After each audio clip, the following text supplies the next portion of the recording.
chí tôn vừa sinh cùng đến tôn thờ con trời vang với nhau hương một giường dâng lên chúc tôn vua tình thương đem bình an đến cho trần gian.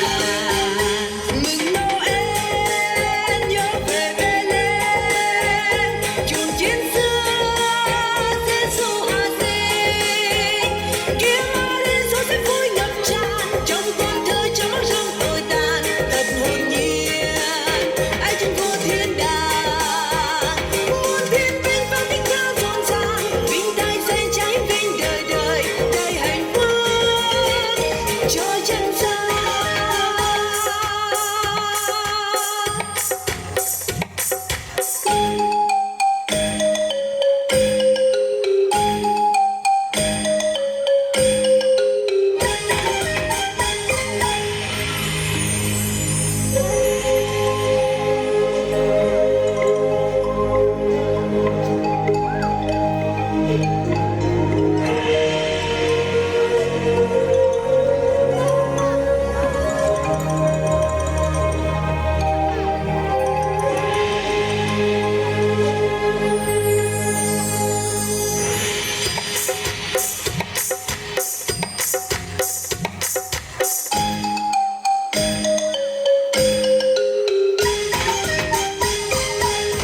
Mừng cứu Chúa đã đến rồi, đem ánh sáng đến cho cuộc đời, đem cứu rỗi đem niềm vui, đem tình thương đến cho làng ta.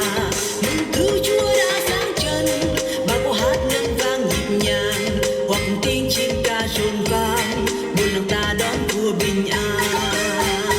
Mừng Noel, hãy cùng ta lên, làng muôn ta hát khen ngợi Cha. Đã khen Cha ban Giêsu từ trời, bao yêu thương Thiên Chúa mang vào đời, cực tình yêu của Chúa cao lắm Thầy. Ơn Giêsu như núi cao biển rộng, đem an vui tươi mới cho mọi lòng, ban sự sống cho làng ta.